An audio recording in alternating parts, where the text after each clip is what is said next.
وعلى آل إبراهيم إنك حميد مجيد رب اشرح لي صدري ويسر لي أمري واحلل عقدة من لساني يفقهوا قولي رب زدنا علما سبحانك لا علم لنا إلا ما علمتنا إنك أنت العليم الحكيم آمین یا رب العالمین۔ حمد و ثنا، تعریف، تسبیحات و تحمیدات مالک کل، خالق کائنات وحدہ لا شریک رب کے لیے، جس کا کوئی شریک نہیں۔ درود و سلام ہوں کائنات کے امام اعظم، مرشد اعظم، خطیب اعظم، قائد اعظم حضرت محمد رسول اللہ صلی اللہ علیہ وسلم کی ذات اقدس پر، جنہیں اللہ رب العالمین نے رحمت بنا کر بھیجا، اور قرآن کے اندر اعلان فرمایا وما ارسلناک الا رحمتا للعالمین۔ حمد و ثنا، درود و سلام کے بعد اللہ رب العالمین اپنی رحمت میں ڈانپ لے صحابہ کرام کو، اولیاء کرام کو، علماء حق کو، جنہوں نے اس دین حق کو مینوان ہم تک پہنچایا۔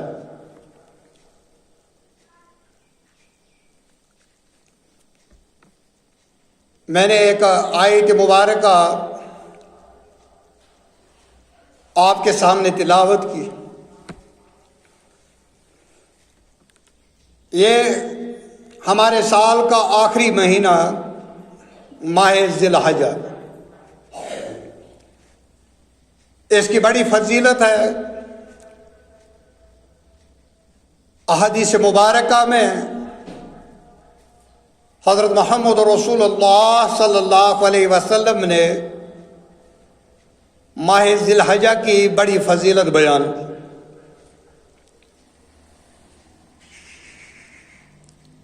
ابھی چند دن ہو گئے عید الاضحیٰ، جس کا تعلق عام طور پر ہم قربانی سے کرتے ہیں، اور یہ قربانی حضرت ابراہیم علیہ السلام نے مینہ کے اندر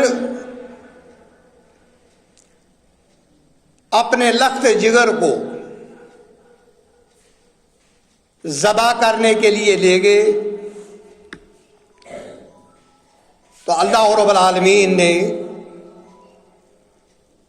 قیامت کی دیواروں تک قربانی کرنے کا وہی طریقہ رہے گا جو حضرت ابراہیم علیہ السلام نے بظاہر تو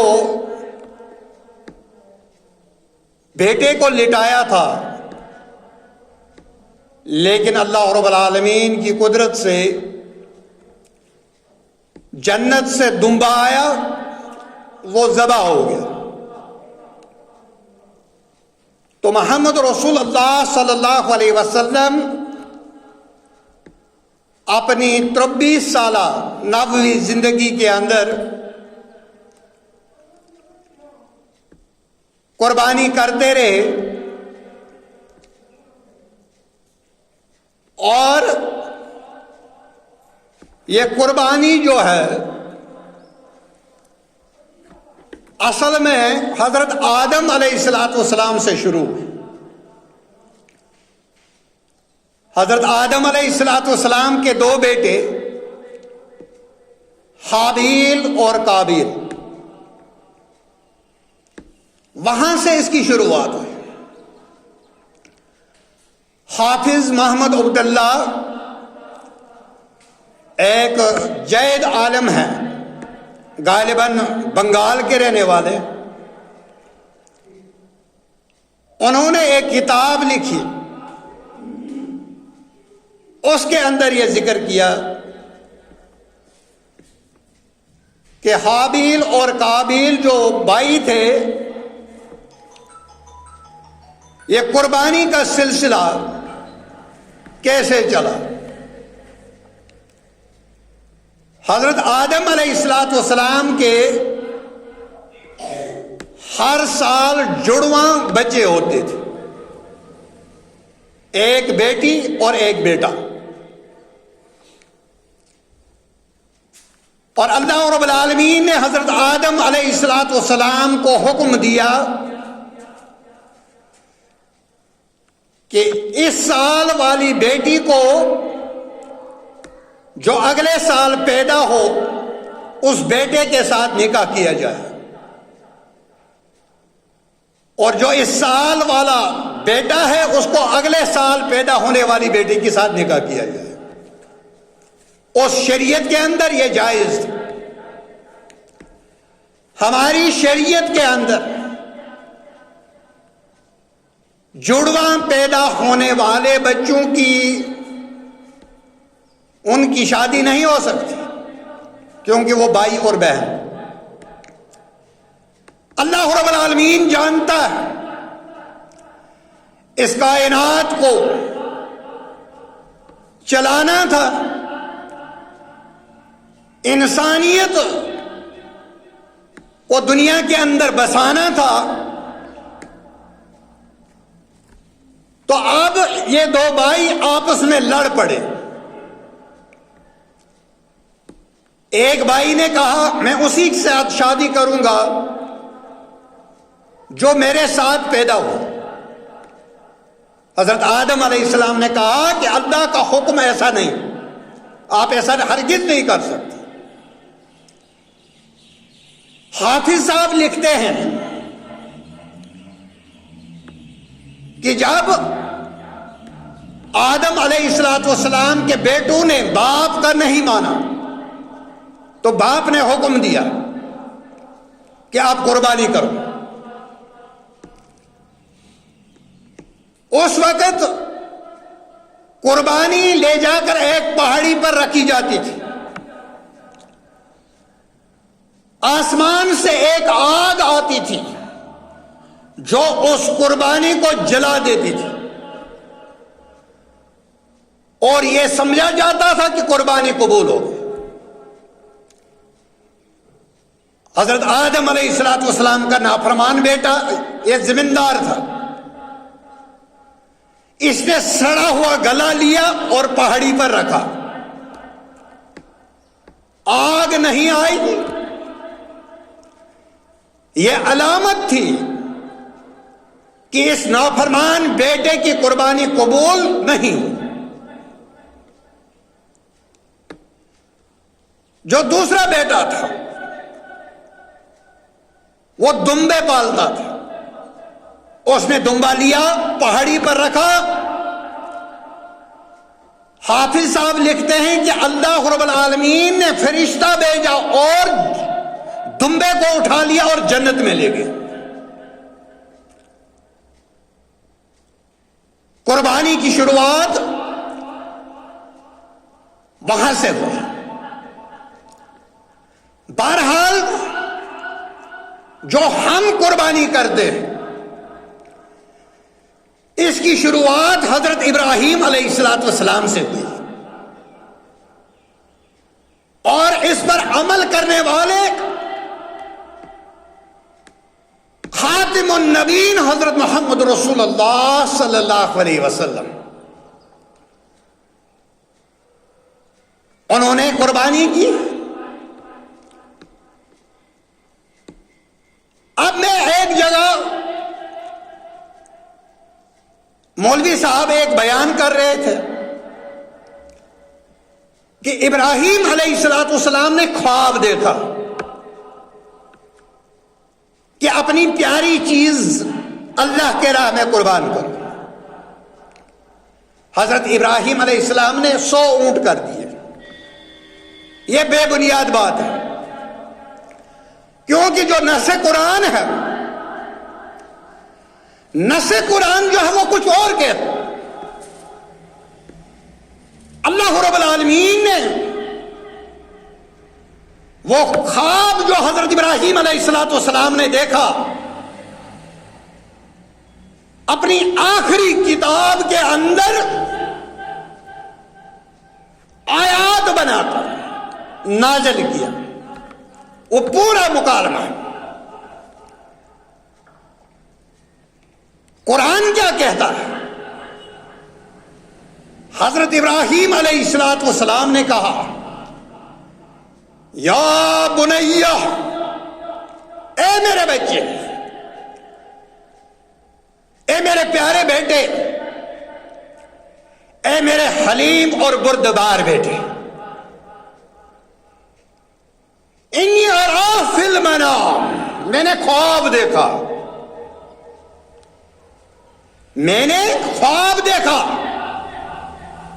انی اذبحک، اور خواب میں نے دیکھا میں تجھے اللہ کے راہ میں ذبح کر رہا ہوں. یہ نص قرآن ہے. اونٹوں کا ذکر یہاں پہ نہیں، اونٹوں کا ذکر کہیں اور ہے. وہ جب حضرت عبداللہ محمد رسول اللہ صلی اللہ علیہ وسلم کے والد محترم اس وقت خواب دیکھا تھا اس کے باپ نے، تو اس صورت میں انہوں نے پہلے 100 اونٹ ذبح کیے، پھر بڑھاتے گئے. حضرت عبداللہ کو قربان کرنا تھا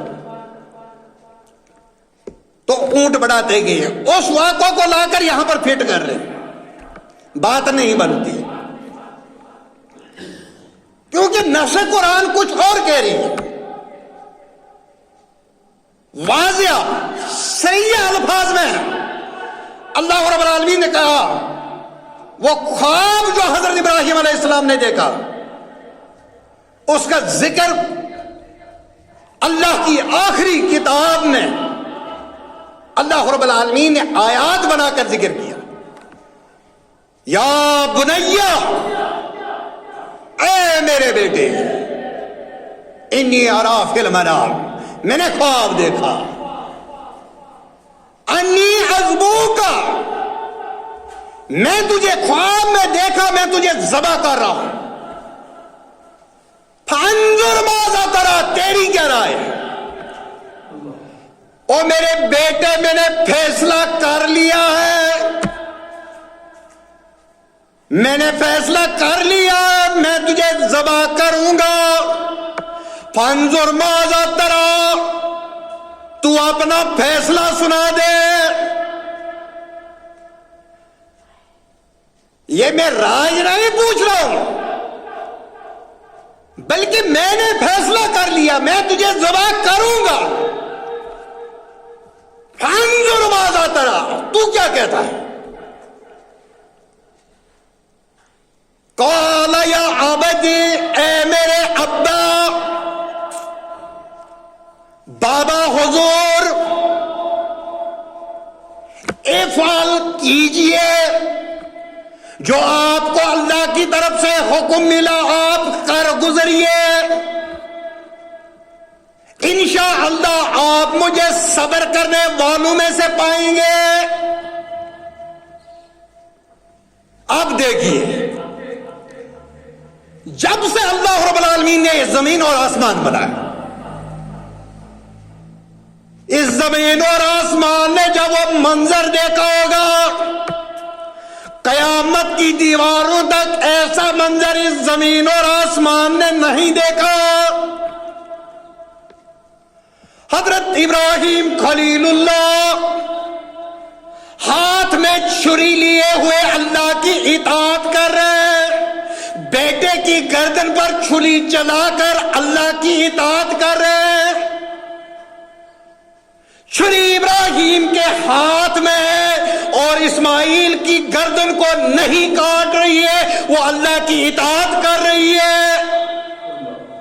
حضرت اسماعیل علیہ السلام لیٹ کر اللہ کی اطاعت کر رہے ہیں۔ آسمان اور زمین نے ایسا منظر نہیں دیکھا۔ 99 سال کی عمر ہے حضرت ابراہیم علیہ السلام کی، بیٹا نہیں ہے، اللہ سے مانگا رب هب لی من الصالحین، اے اللہ مجھے صالح اولاد عطا فرما۔ جب وہ چلنے پھرنے کے لائق ہوا، تھوڑا بڑا ہوا، باپ کی انگلی پکڑ کر چلنے لگا، اللہ رب العالمین نے حضرت ابراہیم علیہ السلام کی آزمائش کی۔ میں دیکھتا ہوں میرا خلیل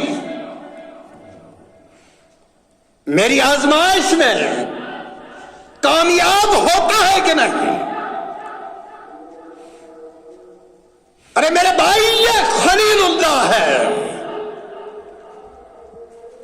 اور قربانی کے تیار ہونے کے لیے جو بیٹا ہے، ہونہار بیٹا، وہ ذبیح اللہ ہے۔ جب خلیل اللہ اللہ کی اطاعت نہ کرے، پھر دنیا میں کوئی اطاعت گزار نہیں ہو سکتا۔ ذبیح اللہ نے کہا اے ابا جلدی کیجیے، کہیں اگر دیر ہوگی کہیں اللہ ناراض نہ ہو جائے۔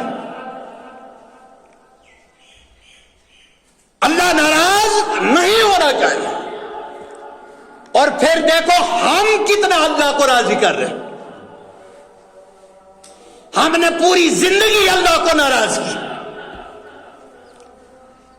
کبھی شرک کر کے اللہ کو ناراض کیا، کبھی کفر کر کے اللہ کو ناراض کیا، کبھی سود کھا کر اللہ کو ناراض کر رہے ہیں، کبھی بے حیائی کر کے اللہ کو ناراض کر رہے ہیں۔ لیکن یہ اللہ کا خلیل ہے بھائی،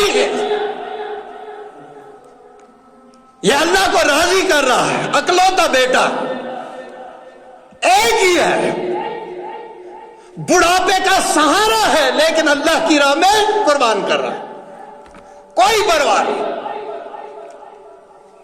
آج ہمارے سامنے کوئی بھوکا مرے، ہم اس کو 10 روپے دینے کے لیے تیار نہیں۔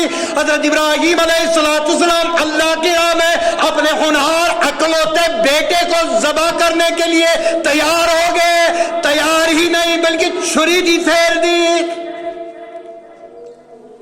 اب بیٹے نے کیا کہا، ابا آپ کو میں بہت پیارا ہوں، اب جب ذبح کرو گے مجھے الٹا لٹانا، منہ نیچے کی طرف کرنا، تاکہ ہماری نظریں نہ ملے۔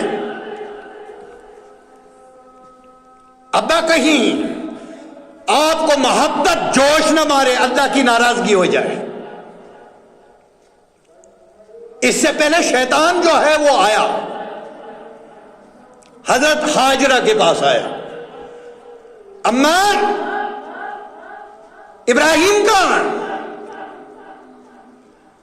کہا یہی ہوگا اپنے بیٹے کے ساتھ، کہیں گھومنے گیا ہوگا۔ بولا نہیں۔ بولا پھر کہاں؟ بولا وہ اپنے بیٹے اسماعیل کو ذبح کرنے کے لیے لے گیا ہے۔ بولا بیوقوف ہے، تیرا دماغ خراب ہے،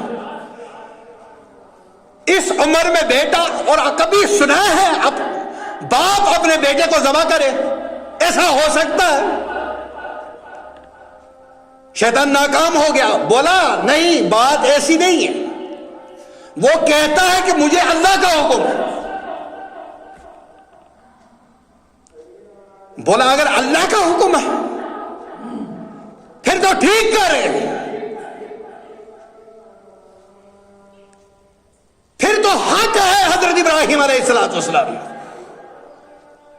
ارے اللہ نے بیٹا دیا ہے، اللہ ہی مانگ رہا ہے قربانی، یہ اسی کی امانت ہے،